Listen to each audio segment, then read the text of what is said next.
Yeah, you can't do much with that, except maybe take it to the flea market. But Josh, you're out here representing TCU again, Big 12 Media Days. Just talk about having the honor to come out and talk about TCU a little bit. yeah, it means a lot. It's really cool to be able to represent the team and just be a spokesperson for the team, I guess. And it's cool experience. Love being out here. Glad it's in Frisco. It's a great setup, close to TCU, so it makes it nice. But it's been a great time and just enjoyed it. This last spring, a little bit of an injury, obviously been healthy this year, and you got to participate and everything. How big of a difference has that been for you to go through everything with the team this year? Yeah, it's been big. Anytime you get more reps in spring where you're not actually playing, and playing live reps, getting hit, it's awesome. Gives you a chance to really learn and keep getting better on certain things, being intentional. So I feel like it really clicked for me this spring. Had some things really click, just decision making. Comfort in the offense, and so I think I'm going to carry that into next season and kind of carry that momentum we had in the back half into next year. You obviously had an incredible season statistically throwing the ball. What do you think is the next evolution that you need to take in order for TCU to reach this goal for the team? I think it goes back to what I was saying, just decision making and just maturing as a quarterback, making good decisions. And I think the more you play, the more reps you get, it just kind of naturally happens. At least it has for me. So I feel more comfortable than I ever have. I feel like some things really clicked this spring. As far as just decision making, operating the offense, getting us in a good position to be successful. So I think that's what's going to take for me to be able to lead our team to the Big 12 championship. Maybe your biggest strength. Somebody say you think your biggest strength might be the way you're able to inspire your teammates. Here's why. Where did you kind of develop that leadership style? I don't know. I think that's just kind of maybe how I've been. I just always my parents are that way. My dad is a really encouraging guy. I think just trying to be an encourager, uplift people, and bring the most out of guys. I think that's just something I've always loved, something I've always tried to do, and so I think that's just kind of developed over my time here and as I've grown up. Talk about the offense a little bit, but just as a whole, how do you think the offense has grown and improved in your career? Yeah, it's crazy to look back on what we did in 2023 to now. I mean, the transformation has been really wild, and so I think we've really found ways that to cater to our personnel. We talked about last year with Savion, put him in the backfield. I mean, we don't do that. You don't know how the back half of the season ends up. So it's just a props to Coach Briles, our offensive staff, for their creativity and just matching the personnel to what we do. And so I think we've found some more things that I'm comfortable with that really fit my game, and I think we're going to really hone in on those things going forward. And this season, I'm really confident what we're going to do because of the back half and the things we found that I like, and we found some more things this offseason that I like. So it's going to really transfer and be good for us. When you look at the offense, everyone's going to ask about the loss of Jack, Savion, and JP. But what did you see from those guys that came in like Manjack and Jordan, and just what you got returning in a guy like Eric? Yeah, I mean, Manjack is a really special guy, big dude, 6'3", 215. But you line up and you see him, and guys underestimate his speed. He runs right by people, can make plays down the field, but he's also a really good possession receiver, can make catches in space and conflict and in coverage. And so excited about what he brings to the table. Jordan Dwyer has tremendous feel. I love guys with feel. Reminds me of guys like Jack Best that you can throw them open. They know when they're open. Just because they might look covered, they still think they're open. And so when guys think like that, you can throw them open and allow them to make good plays. And so that's something I love. Eric, obviously, he's going to be really special this year. I expect a lot from him.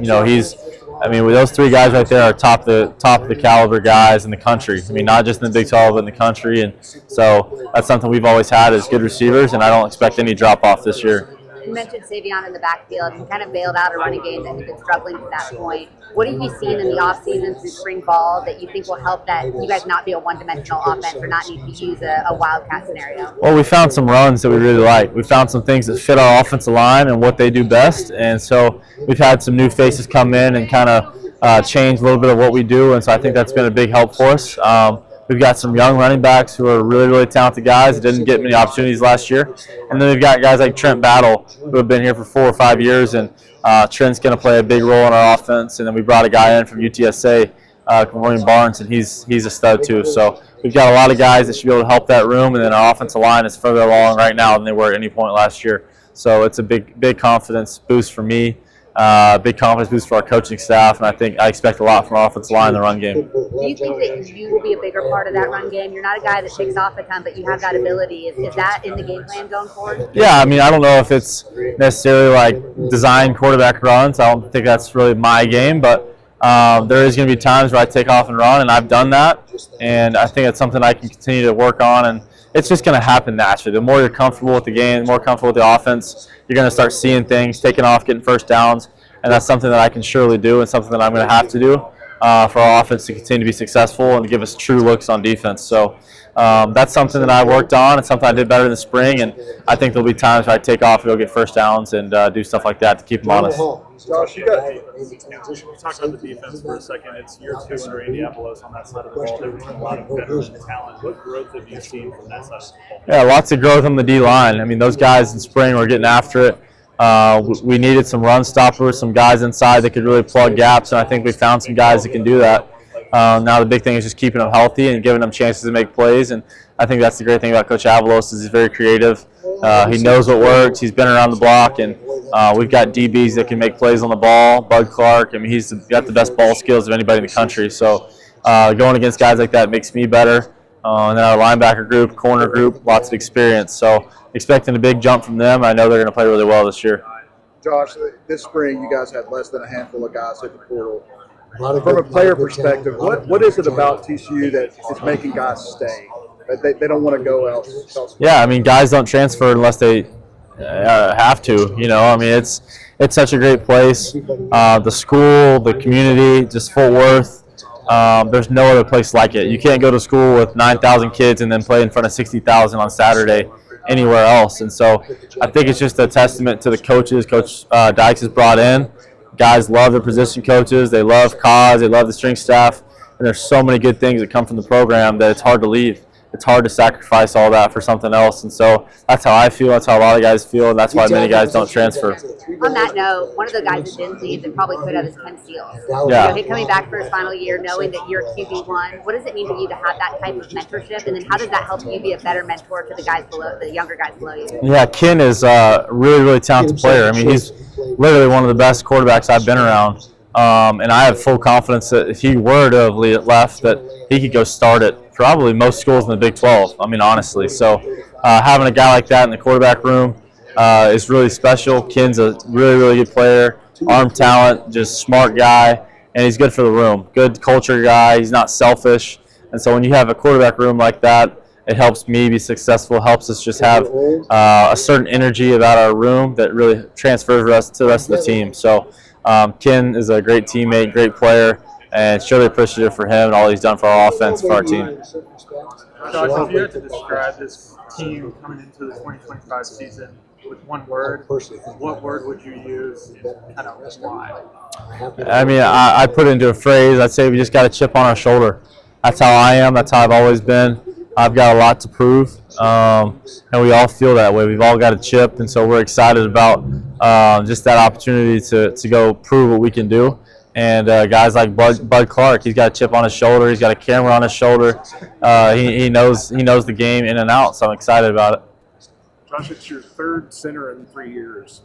How do you adjust to that, and how's Deering doing, and what do you feel about that? Well, I mean, they're all kind of shaped a little different, so you got to get your hands in there a little different with certain guys. But, you know, Deary is just he's a big guy. I mean, he's 300-something pounds, and he's a plug up there. So I'm excited about it. He's a tremendous player. He was my roommate for 2 years, shared a bathroom, which don't recommend that, but he was an unbelievable guy, great teammate, and so I'm excited that he's up there. He's got all the capabilities to be a great center, a great leader for our offensive line, so I'm excited about that. What are some things you guys do during the offseason to kind of build that relationship? Well, I'll tell you in about a You know, year. there's certain things you guys do. Is it pretty natural? Yeah, I think just hanging out, and TCU does a good job of structuring time for us to be together, and so that just allows us to kind of create that bonding time like you're talking about, and so it's a really big deal to spend time with your teammates and just kind of keep growing in that perspective.